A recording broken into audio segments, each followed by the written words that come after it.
Our agenda is heavy, and we will take a look at that in the next slide.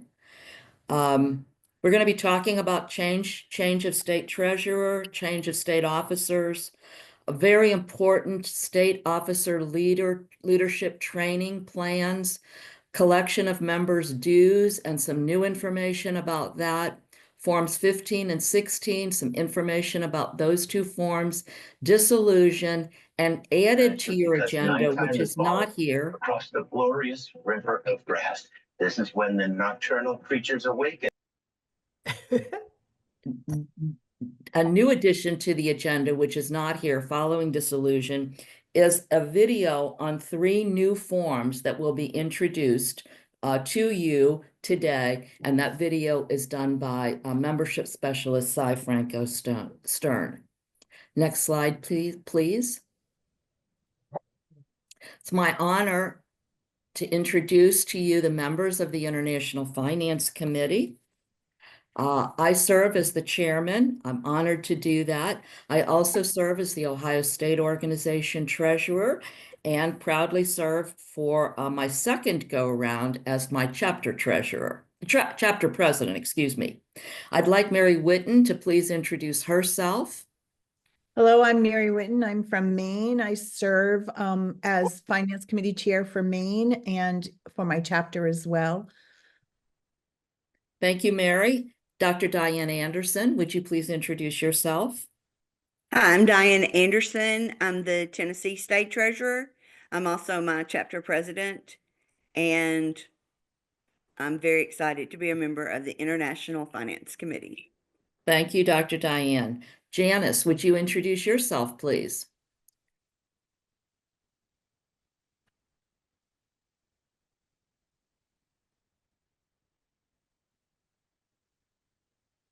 Well, Janice is on.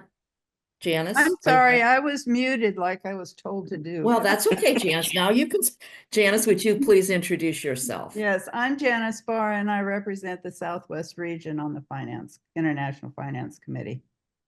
Thank you so much, Janice. Liz Van Westenberg, would you please introduce yourself? Good morning, everyone. I'm Liz Van Westenberg. I serve as the state treasurer for DKG Michigan, and I'm also treasurer for my local chapter. Thank you so much, Liz. We're saddened to report that Peggy Jonas is not able to join us this morning. She quickly became ill in the middle of the night and got us started, but we regret that she is ill, and of course, we'll miss her expertise today. However, we're very lucky to have Lucinda with us. Lucinda, would you introduce yourself? Hello, good morning, everybody. Thank you for being here. I am Lucinda Hart, DKG Executive Director. And officially this month, I guess we'll be going on almost a year, pretty soon. It's so nice to have you joining us, Lucinda. I do not think that Dr. Beverly is here, is she? She is not, see her. I don't see her, but I know that she is here in spirit with us today. Our next slide, as I mentioned earlier, we will be viewing at the end of the presentation this newly produced video. You'll recognize Cy Franco Stern in the video, and her message will be in reference to 3 new forms: 1 form on honorary members, a 2nd form on dissolution, and a 3rd form on mergers.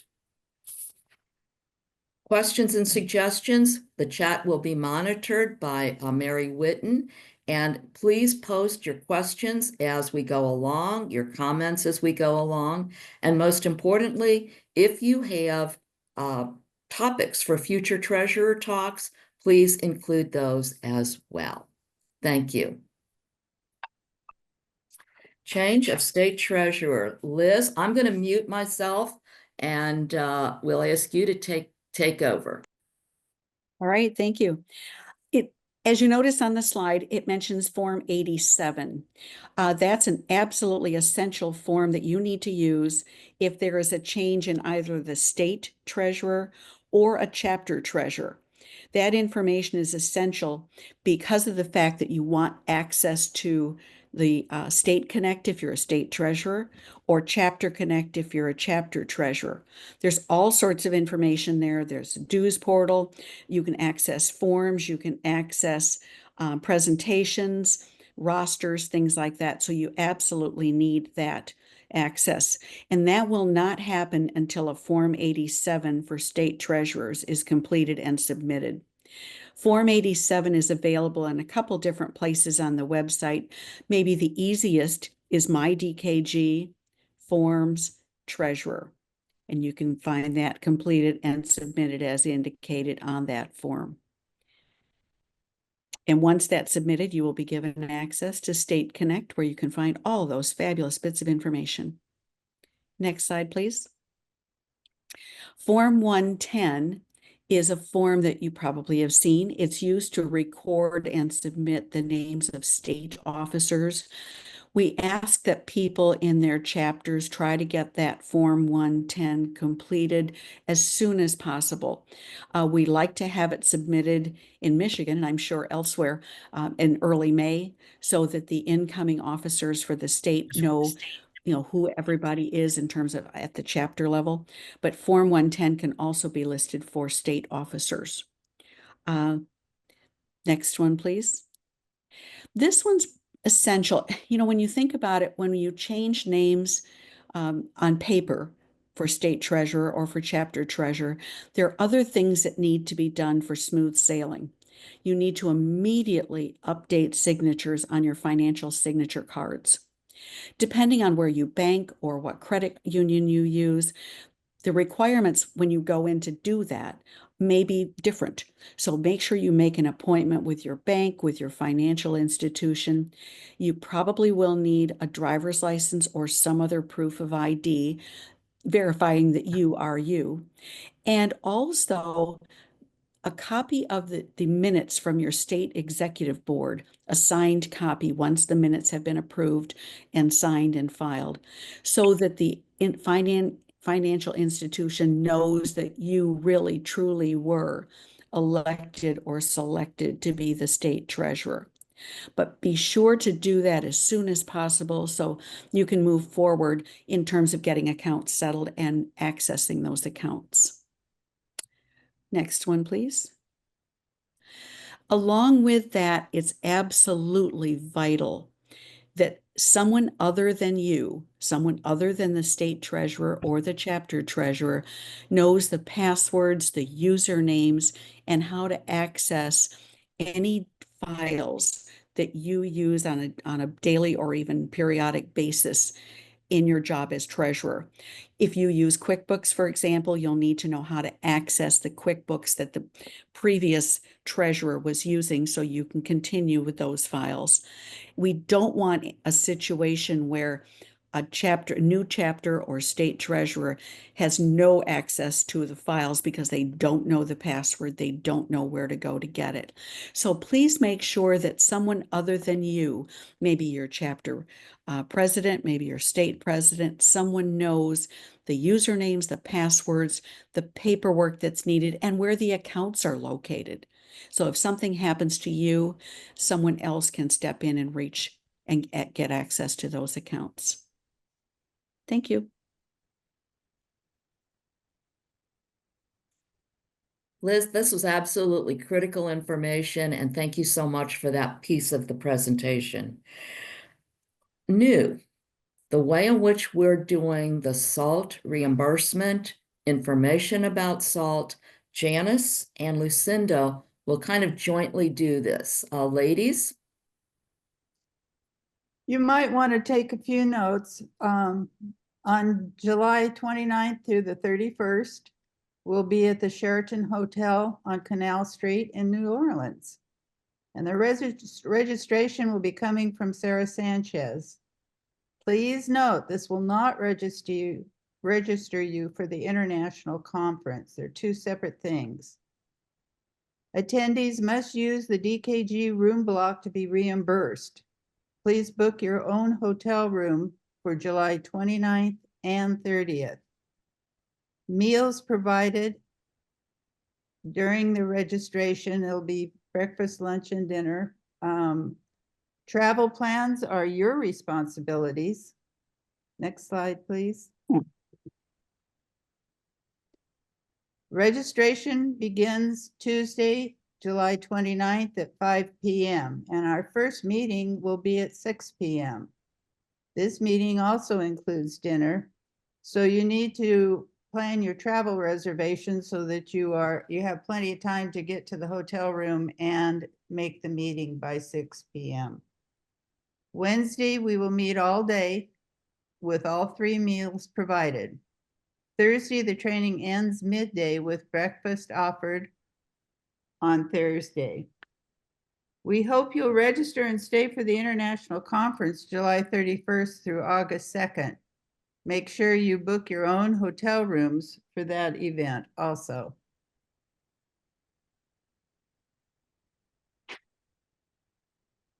Attendees are expected to attend all scheduled training meetings and attendance will be taken. Reimbursement for attendees will be processed and sent directly to the state organization treasurer on behalf of each individual attendee after the completion of training. Each state will follow its own rules and guidelines for reimbursement and must collect receipts from each participant.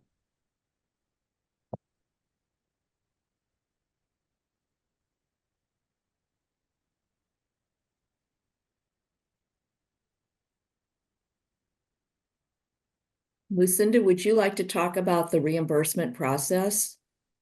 Yes. So, as was mentioned, the participants are going to be required to attend the training. There will be a method for us to indicate. We're still trying to figure out how we're going to do that, if it's actually going to be an actual like list that needs to, like an attendance list, and you have to sign that you were there, or utilizing a QR code, but there will be attendance basically that will be on there. So we will refer to that as, again, attendance is required for the reimbursement. And we have Peggy did this allocation based on past information on reimbursements that were done. So US members, and this reimbursement includes, the hotel, airfare. And so for US members, it's 816. And for international flights under 10 hours, it's 916. And for international flights over 10 hours, it's 1866. So if you have more than one attendee per position, the meal cost is $540. So you can send more than the 5, but you will be, your state organization will be charged for that. It's just to cover the meals. And there will be no reimbursement for that additional person that attends. So the positions that are funded are the president, EEC chair, membership chair, treasurer, and executive secretary. So I know a lot of questions are asked saying, well, we don't have an EEC chair. Can we send, a different position? And you can send somebody else, but they must attend then the EEC chair or the membership chair. They can't be switching back and forth with, whatever position that they are attending, because it's the position that we are funding. So next slide. That was a lot of information. Thank you, Janice, and thank you, Lucinda. I know that this new process may require more explanation. So hopefully we will allow enough time through this presentation by the end of it so that any individual questions can be responded to. Please use the chat to let us know what your questions are in regard to so that we can be better respondents and fulfill your needs. Member dues. We know that the dues portal just opened, and we're happy to see that. So as you know, our chapter treasurers begin collecting dues from this period until June the 30th. That is the period that member dues are to be paid to the chapter treasurer. We know that it's important for you to receive as a chapter treasurer the dues money from each member before submitting your dues order. And this, for some chapters, may be a shift. So please, chapter treasurers and state treasurers, please communicate this information to your chapter treasurers that dues orders should not be fulfilled without the payment from the members indicated on that dues order. We've already mentioned the collection period, but then there's the question, chapter treasurers, of what do you do and how do you record the dues money that you are collecting for 25-26 during the period, April through June, and your book is still the 24-25 fiscal year.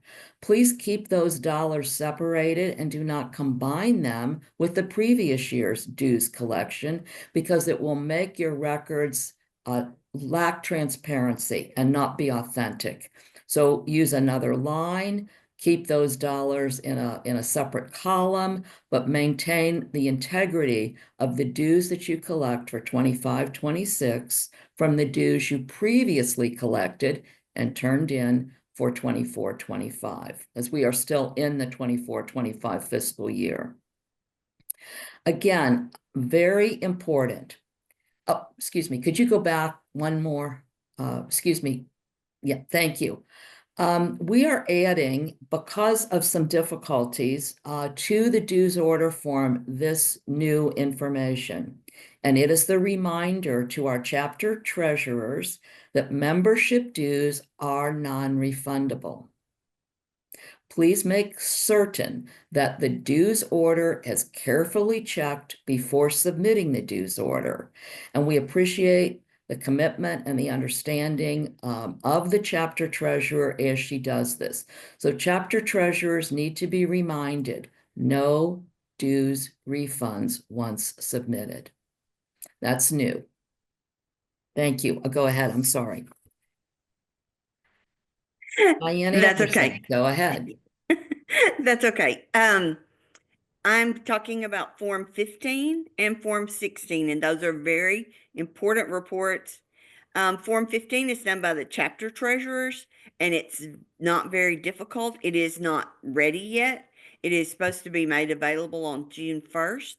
And if the state treasurer is at SALT, I will show you a different way of teaching your treasurers to fill out this report so that it all comes in a form ready for you to fill out Form 16, which is the state treasurer report. It is very streamlined, and it makes it a lot easier because we have to add, the state treasurers have to add every Form 15 together, the information in them, and come up with a final total for Form 16. So it's easier if we do it this streamlined way. However, if you want to fill out Form 15 and send that to your treasurer, you can, but you must fill out Form 15 and Form 16. Form 15 is due July 15th. Form 16 is due in September the 15th, I think. And those will be available on the website as well as Chapter and State Connect. Right, and it's June 1st. Thank you so much, Diane.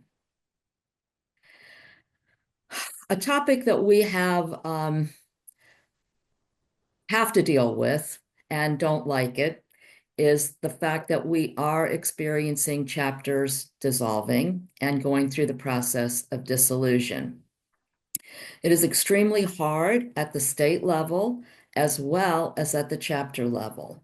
But we ask our state treasurers to work with their chapters in their state and be reminded that dissolution is not a DKG process, it's a legal process.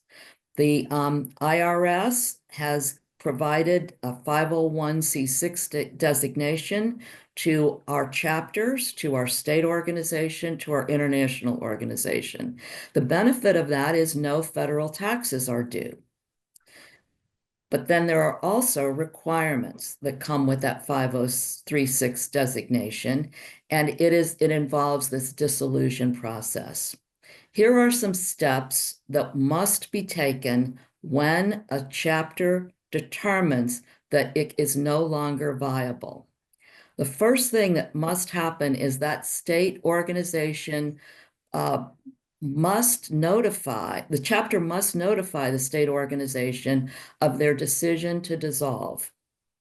And that means minutes need to be sent showing that there was a vote to dissolve.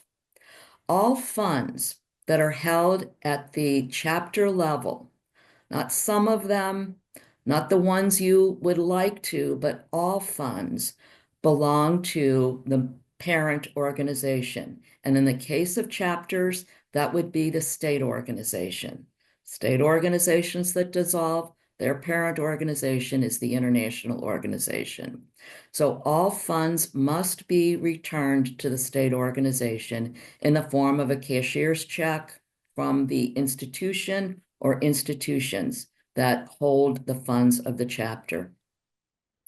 Also, during the filing year, the chapter must file a final 990. If they dissolve in April or May or June, they must still file that 990 beginning July 1 through November the 15th, indicating that they no longer are a chapter. And the first question on the 990 is in regard to that. So you don't fill out the rest of it, but you do need to indicate that you no longer are a chapter. And then, of course, returning information and things to the state and charters, etc., all are identified on Form 310, which is a new form about dissolution. So we're going to return the charter to the state organization president, as the charter is also a legal document. If it cannot be found, the last chapter president can indicate that on Form 310. And 310 will be discussed by site later in this presentation.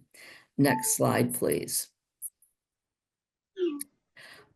Contact your state organization for instructions about paraphernalia, records. Some chapters are fortunate to be able to turn those over to local historical societies. If that is not possible, your state may have a depository. If that's not possible, your state will help you determine how best to dispose of all of the Delta Kappa Gamma records, all of the Delta Kappa Gamma induction and installation information, etc. And most importantly, any chapter that dissolves, their membership must be given the opportunity to determine whether or not they would like to transfer to another chapter or to become a state member. Obviously, we hope that no member chooses to drop her membership because her chapter has dissolved. She is certainly welcome in a neighboring chapter, a nearby chapter, or welcome to become a state member. And that transfer process is part of the chapter dissolution and part of this new form. Thank you.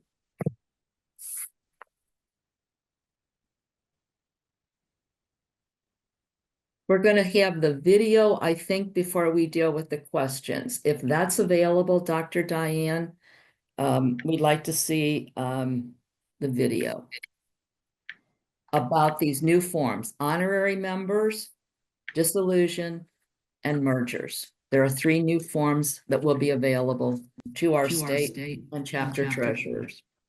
And so I wanted to first say, before we get into the details of each form individually, we took a look at the processes here at International, and we thought about ways of making things a bit smoother for treasurers. And one of the things we noticed was that there was already systems and processes in place for dissolution and merger and honorary member, but the way we had been handling those could have been a little bit convoluted. And so what we did was we decided to make specific forms for these so that it can streamline the process for you, basically, and really just outline all the steps clearly and make it super easy for you.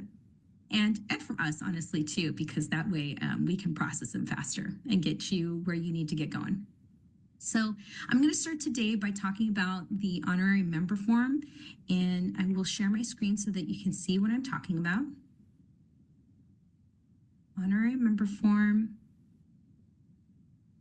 And so on this form, what you will find, and if you remember that the new member form used to have a little box that says honorary, and you would check it off.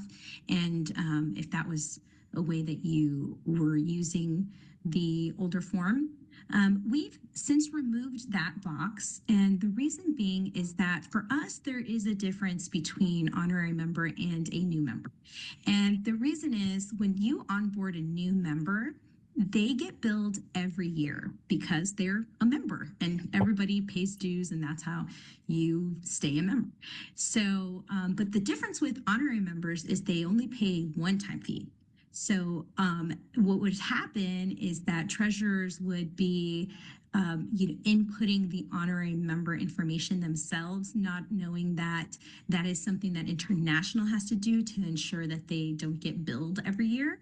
And so we would run across that problem where we would have honorary members being billed every year.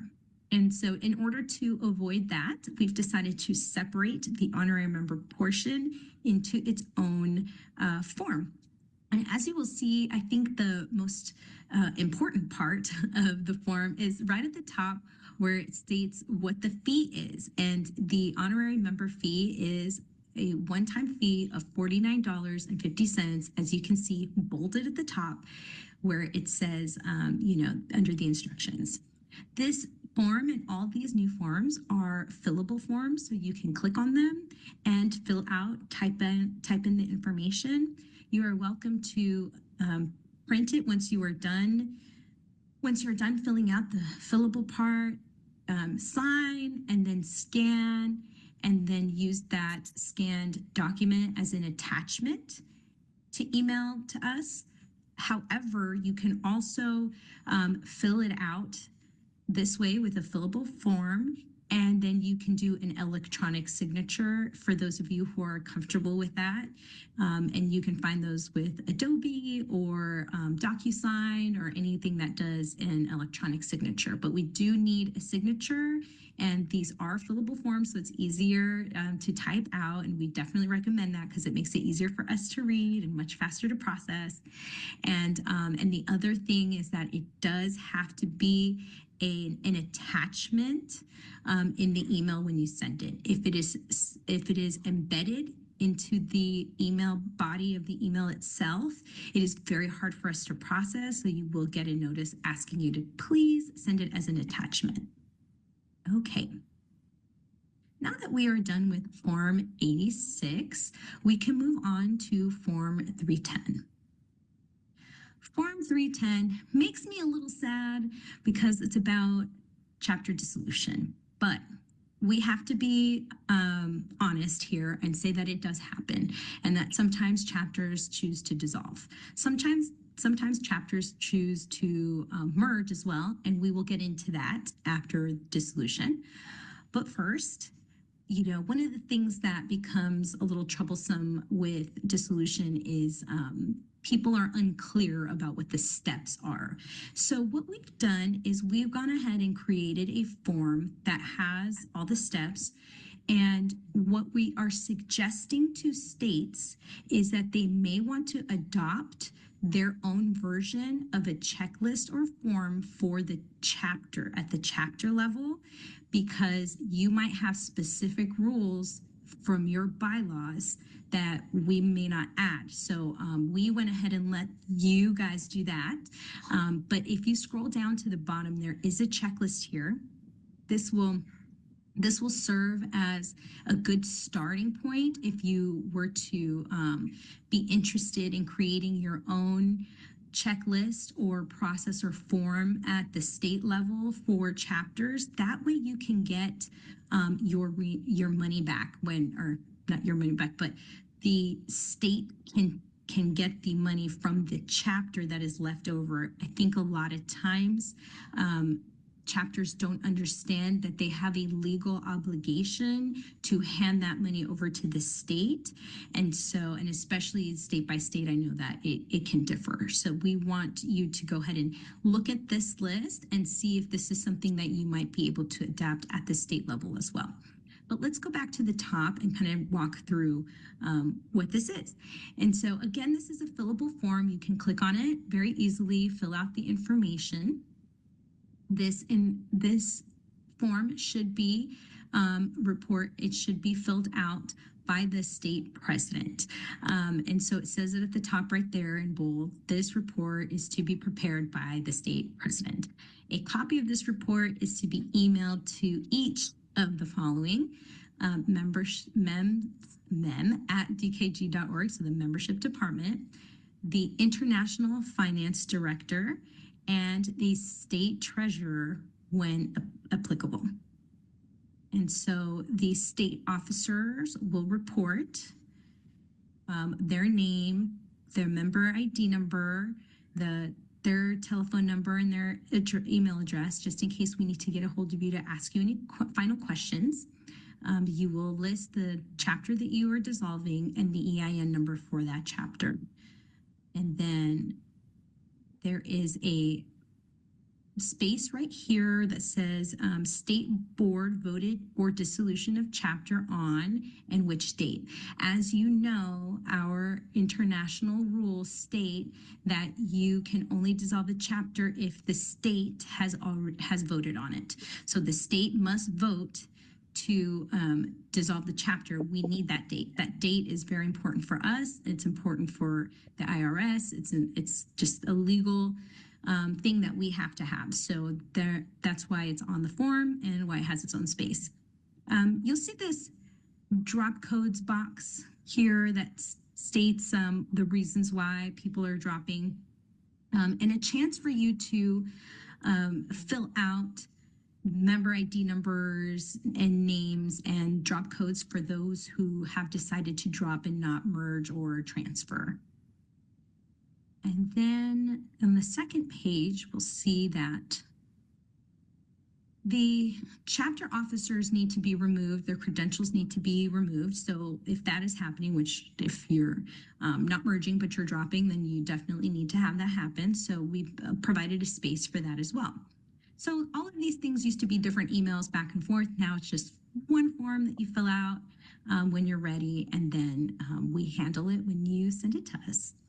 And then again, the dissolution checklist here is just to make sure that you have done all the things that need to be done at the international level, the state level, right? So to make sure that we can do that for you and dissolve that chapter, we need to make sure that all of these things are taken care of. So for instance, the approval of the state organization executive board, so that date that we were talking about, the members were notified of chapters in their area that might accept transfers or where they could transfer to. The bank account has been closed and with remaining funds forwarded to the state organization. And then the final IRS form 990 has been completed. That is also very important. That's why it's on the list. And down at the bottom, you are going to sign this because it is that important that you confirm that the chapter charter has been either destroyed, shredded, or is unable to be found. All efforts to locate the document have been exhausted, and you attest that the charter no longer exists in any accessible form. And when you sign that, you know what you're saying. You're saying that has been destroyed. It is a legal document. It needs to be destroyed once we get to this point. And again, you are signing that you acknowledge all of these things have occurred.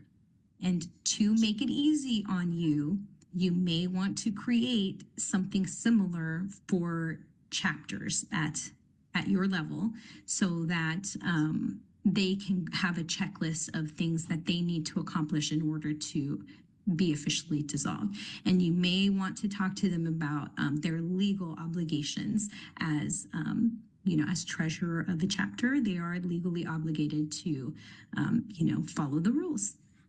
Okay, and again, these are clickable forms, and you may sign in same rules as Form 86. We really need them as an attachment and not embedded into the document or the email when you're sending it.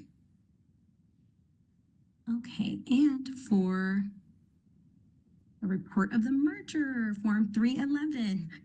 So mergers are less sad than the dissolution, but they also happen, which is great on occasion. So instead of completely dissolving, sometimes two chapters might decide to merge, and some of it is similar to dissolution. So again, a copy of the report must be emailed to each of the following. That would be mem@dkg.org, the International Finance Director, and the state treasurer. Okay, and so you're again going to have space for the state officers to fill out at the top, and then the dissolving chapter. So you will select, if you are merging chapters, you will select one that, so if you have, chapter alpha, chapter beta, but you're both going to merge into alpha, then you would, dissolve chapter, you would list the beta one because you're dissolving that one, and the merging with chapter alpha. And, this just makes it very easy for us when we go in and try to, fix that for you on our end in the software that we provide, so that it can reflect in your dues portal and all of that. And it just makes it faster. And then again, this has to be voted on by the state and an official. And so we gave you a spot right here for the date. And then you can list the members that are being transferred by ID number, last name, first name, and email address. And we want to cross-reference those on our end at International to make sure that we have everyone.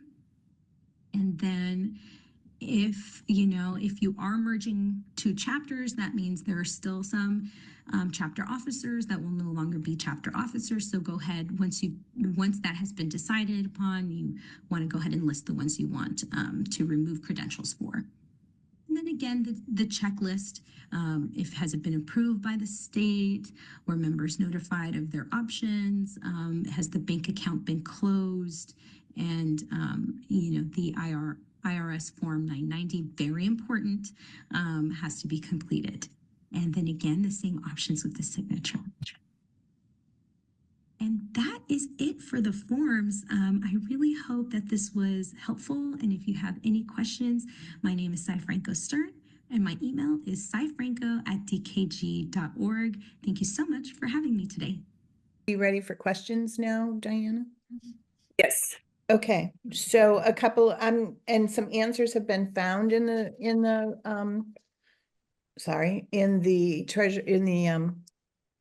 whatever it's called, the chat. Sorry. Chat. It's been a hard 2 weeks. So one of the questions came up about whether in the form where we talk about the treasurer, if there is a place for the co-treasurer, and I believe Lucinda answered yes. Yes. But just to clarify for people who are watching the video afterwards, that only one of the treasurers, the main treasurer, needs to be identified as the person who will have State Connect access. And so that would be important. You can include a co-treasurer, but only one will have State Connect access. Rhode Island was asking about having dues. They have their dues right now going from January to December, and should that be changed? And I'm assuming the answer to that would be yes, because International collects them from July. Our year is from July 1 to June 30th. So if that is not correct, somebody else can step up and answer that question. I think that's correct. There's a question here about, it says if we could explain the OSO investment in the Royal Bank of Canada, and should this not be diversified? I think that's a Peggy Jonas question. And so I wrote down who asked that question, and we can pass that question on to Peggy and have her get back to them. Does that seem reasonable? Mhm. Okay. One of the questions was around Form 50. Somebody made a statement that Form 15 last year had a deadline of July 30th, and Form 16 had a deadline of September 30th. And so just if we could verify those dates, if anybody can do that. Does that sound correct as well? That is correct. Okay. And again, we will be taking a good look at those forms and really getting them better aligned so that it's easier for you to fill out Form 15 or Form 16, depending upon whether you're a chapter treasurer 15 or a state treasurer.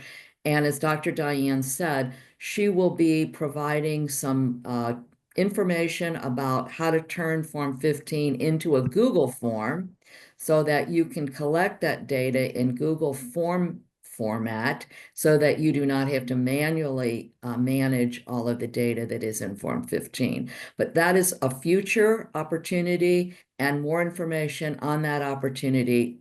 Look for that in the future through Basecamp and through communications from your state treasurer. Correct, Diane? Yes. Thank you.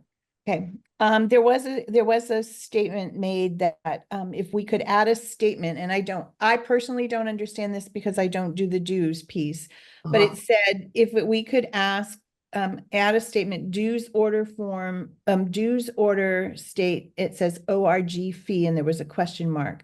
Not what they are, but generally say dues paid from this order and any state fees. That's what was written down, and I'm not exactly sure what that means. But I'm wondering if the person could unmute themselves and ask the question in the way that they would hope to get a response, so that we better understand the question. I'm trying to find. It was Lisa Cole.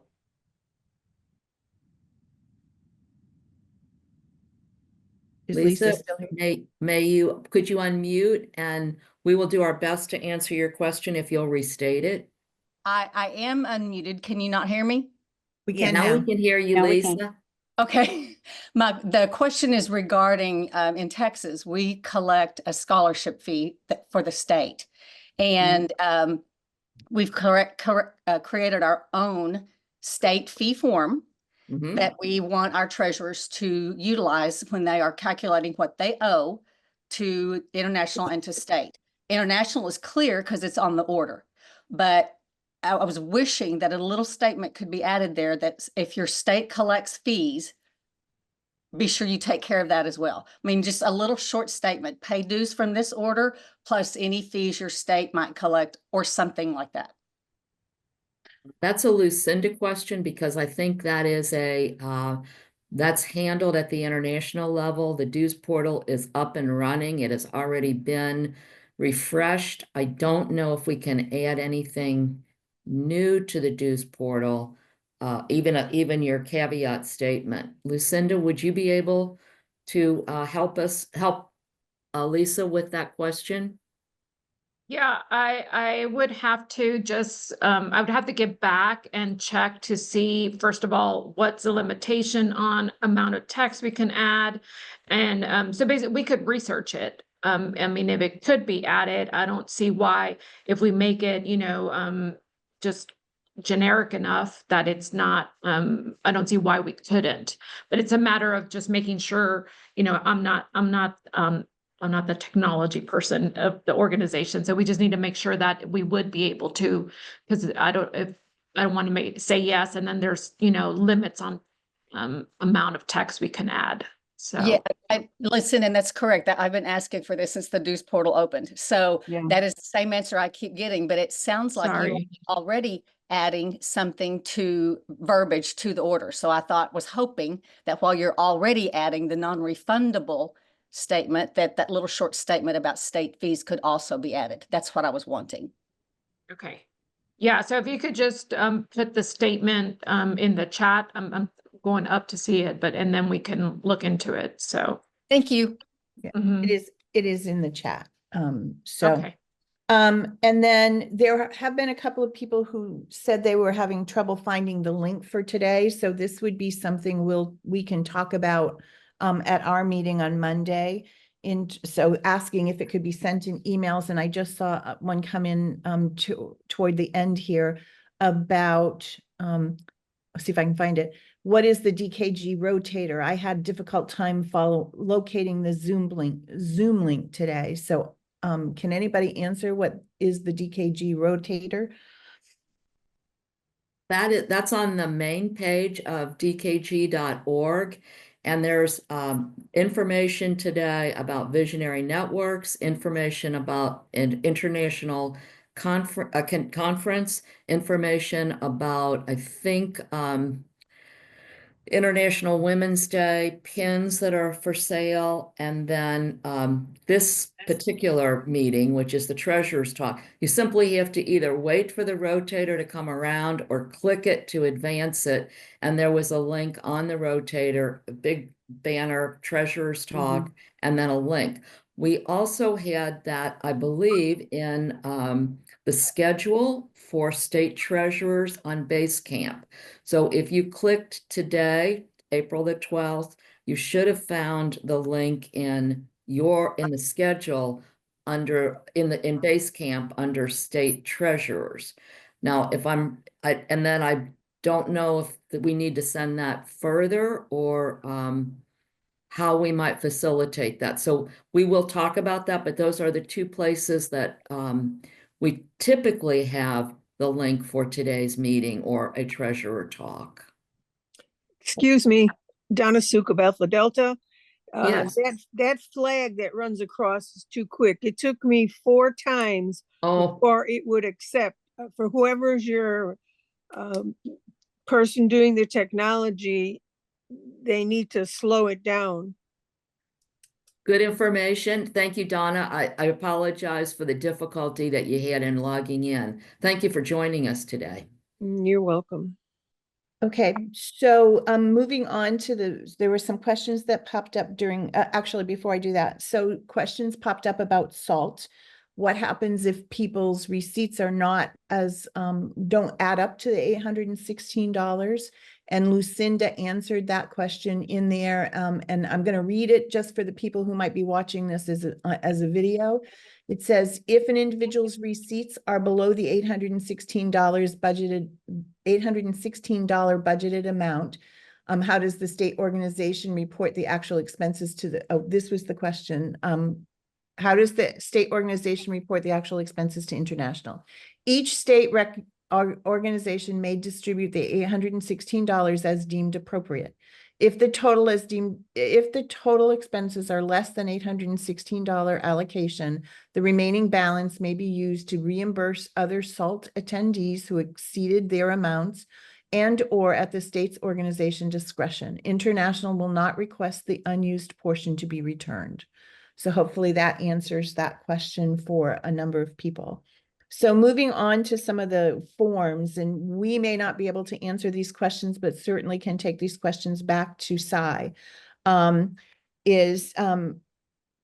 asked a question after talking about the honorary member form, and I couldn't see it well enough to know this, but it says, how do you know a member's ID if you haven't submitted payment? And if they're talking about for an honorary member, that's a great question. If you're talking about other members, somebody did answer the question that state treasurers and chapter treasurers have their member ID numbers. So I couldn't see well enough if the honorary form was asking for a member ID number or not, because that's where that question came about. But if it's for other forms, member ID numbers are available through the treasurers for sure. So, okay. Go ahead. So, was just going to remind all of us that as we enter a new member, honorary or otherwise, you do get an ID number, even if you haven't sent the dues in yet. So as soon as you enter that new member, you get an ID number. So hopefully that will help solve that problem, but we may need to add some information on the form about that. Okay. Thank you.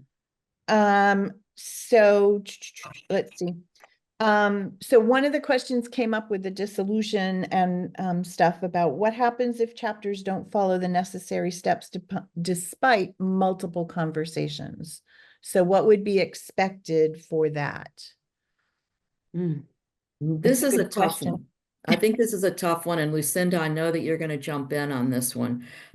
It is difficult to, in spite of whatever guidelines and whatever conversations that you have, for chapters to understand their fiduciary responsibility.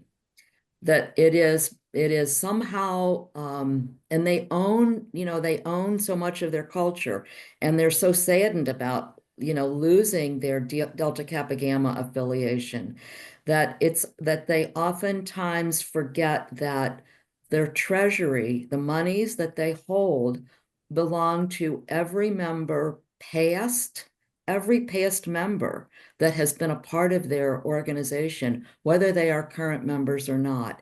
And it is not the responsibility, nor should it be, of that chapter to make any decisions about those funds, except to return all of them to the state organization, or if a state would dissolve, to the international organization. And we certainly would never want to put a chapter treasurer or president in any legal jeopardy for not following their legal responsibility. Lucinda, would you like to add some teeth to that? Yes, I mean, we cannot stress how important this is, because it is not only, as Diana mentioned, but we need to report this to the IRS as well.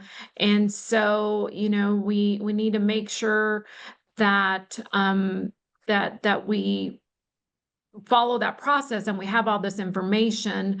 And I understand that there has been instances where, it's just the process isn't followed, or we just can't get a hold of the dissolution, which actually Peggy and I are currently working on, because annually, international, we have to report this to the IRS, and we do a cross-reference of information that the IRS has versus what we have, and there's a lot right now that are in question, and you'll probably be hearing pretty soon from Peggy and I of a couple of chapters that we don't know, and ultimately then we're going to have to make the decision between international and the state organization of what the status of those chapters are going to be, because if they are not reporting, then yeah, we're going to have to dissolve them. So contact Peggy and I, and we will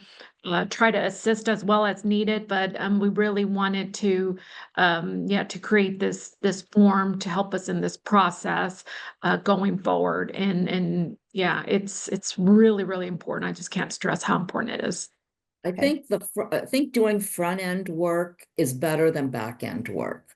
So as you chapter and as your state treasurers, as you are observing chapters who are disengaged, as you are observing chapters that don't seem to be attending state meetings and don't tend to be following whatever expectations that are set by our organization, supporting them to re-engage, helping them at the front end, as opposed to the day that they call you and say, we have voted to dissolve, and you really didn't know that before that date.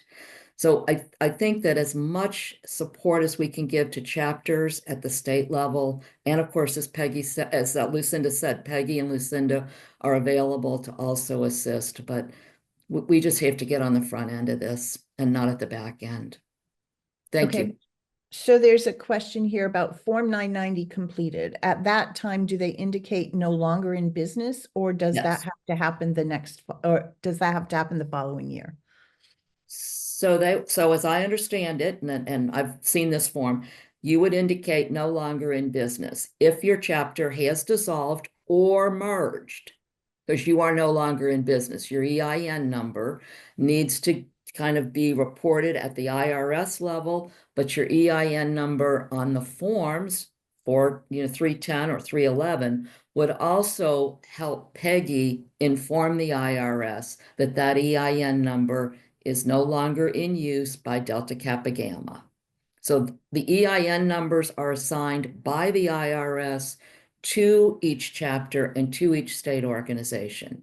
So she keeps track of that, and we need to keep track of that, and she informs the IRS, but the chapter treasurer must also inform the IRS to just completely close that loophole.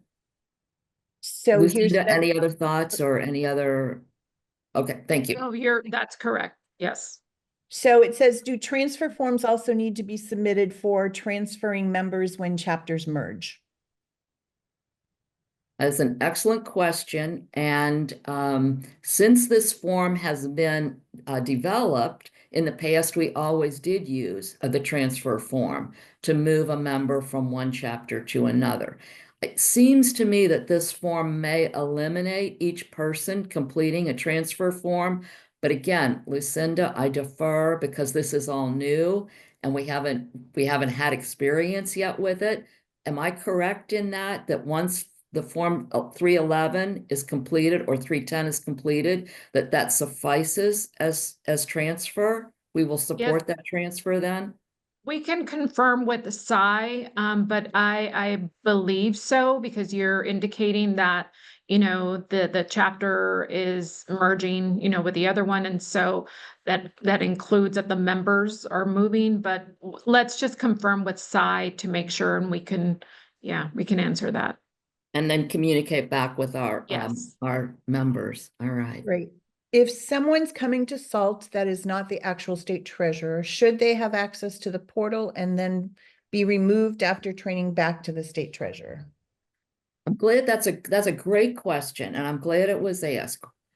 It is not likely that during our short amount of training time that we will spend time with the dues portal. So the answer, I believe, is no. But Lucinda, I know that there's, this is a tough one because we do not want to move credentials for a short amount of time from one person to another at the chapter level. I think that they will be successful attending SALT as a treasurer without access to the dues portal. Correct. Yes, I would agree. Okay. Rhode Island has a couple of specific questions to them and asked if we could stay on for a few minutes when we're done. So I think we'll take care of that. It says, if a member is inducted at the end of February and pays half dues and the dues are not entered before March 1st, how are the half dues entered once the dues portal opens in April? This is the conundrum, to be very frank with you. And it may require, and I know that the Finance Committee is in communication about this, what is how do we manage this short half dues period when we start collecting again once the dues portal opens in April? And those dues are for the following fiscal year. I don't have a good answer because there is no way to show half dues at that point. My suggestion would be that that member becomes a member for the following fiscal year, but her join date remains her join date. And I think that's the critical part. Once she pays her dues, she's a member, so her join date is honored, even though her dues aren't posted until the next year, and that would be full dues. I would skip that whole half dues business, but that's the way I would handle it. That's what I would advise my chapter on if I were the state treasurer. But that may not be It may not be the right answer, but it's the answer that I think we have to do. I think the finance committee is going to look at this question. Okay. So somebody was late logging in. It's wanted to know about a copy of the PowerPoint. I believe that both the video of today's meeting and the PowerPoint will be posted in State Connect within a week or so. That is correct. So keeping dues for 24, 25 and 25, 26 separate, is that just for the purpose of budgeting? I think that's for the purpose of making sure that your financial records are accurate and reflect what is really going on in your chapter. So I always advise that the chapter treasurer, as she is collecting dues for 20, in this case, 25, 26, that she keep those funds recorded separately. Of course, they're going in the same bank account, but she records them separately from dues which were already collected for 24, 25, which is the fiscal year we are currently in. So there was a number of comments about the link for today's meeting. So we will talk as a committee and make sure that it's easily, and we'll take in these comments that are here. Absolutely. You know, we're a little over time. It says report of merger. Why don't the funds of the merging chapter go to the chapter they are merging with? They do. All of them. Okay. Texas has a specific merge dissolve form for chapters. Contact me. So the Texas State Secretary, TSO Secretary 29@gmail.com. It says contact me if you would like access to the form as reference. Thank you. What about scholarship funds that were specifically created for local students? Lucinda, Is that in I think I reference know the to, answer, but please answer it. is that in reference to a chapter that dissolved, I believe? Is that correct? This is from Lily, and I don't know exactly what it's in reference to because a whole bunch of messages came in while I was trying to ask questions. So, Okay, so I believe that's what it's in reference to, and I actually just specific question was in regards to that, which I did consult with legal counsel about. And so the scenario is a chapter dissolved that had a DKG scholarship at a university. And the question was asked if it should continue, or, and legal counsel actually said, since the chapter has dissolved, if the university wishes to keep the scholarship, then that specific chapter is, no longer in business, BKG must be removed. So they left the name scholarship and just removed DKG from it. And going forward. So now if it's within the chapter, again, if then there's money still for that, then I would typically for dissolution, you would request that the state organization use that money towards a scholarship, but it's really up for the entity that's being dissolved to request how those funds be utilized. okay. But they must be returned. Yes, They must be returned. They're not exempt from being returned. correct. Thank you. So if someone other than the state treasurer is attending SALT, what access does that replacement need in order to fully participate in the treasurer training? No State Connect or Chapter Connect is required to attend SALT, regardless of whether you are the treasurer or a representative for the treasurer. So we will be operating without use of State Connect or Chapter Connect.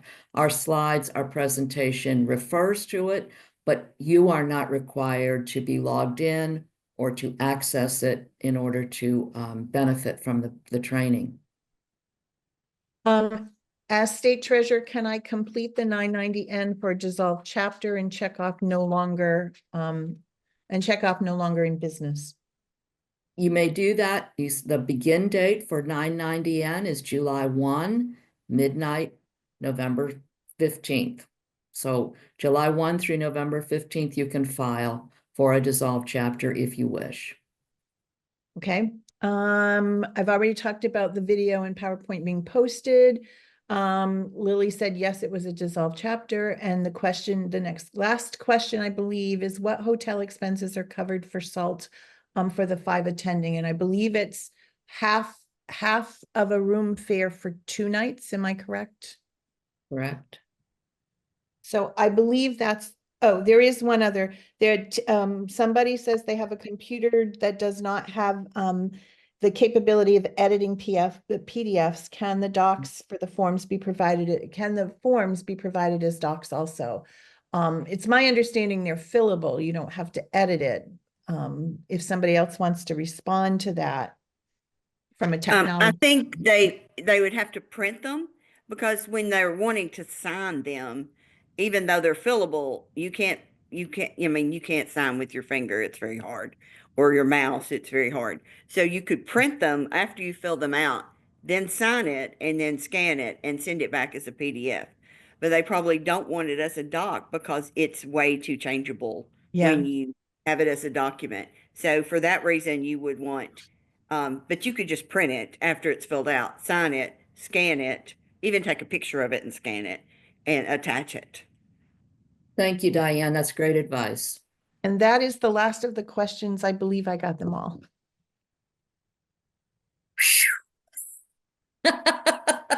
Wow, as I said, this is a meaty session and we have gone over 8 minutes. Without a doubt, your questions guide us, your questions inform us, and your questions help us support you at the state and chapter level. And that is what this committee is about. That's what we want to do. We thank you for your participation, and most importantly, we can't wait to see you in New Orleans the end of July, and or your representative or your new chapter and or state, excuse me, your new state treasurer and officers. It's going to be a rich 2 days. There'll be time for our chapters to work together, or excuse me, our states to work together. And it's just going to be a rich experience, and a lot of planning has gone into it. We thank you so much for a very, very good morning. Your questions are valued and important, and we hope that we have answered them to your satisfaction. We will stay on for Maine to have their specific It was questions. Rhode Island. That had Excuse me, questions. Rhode Island, excuse me. Thank you so much. Have a great day, everyone. Happy Saturday. Thank you. Thank you.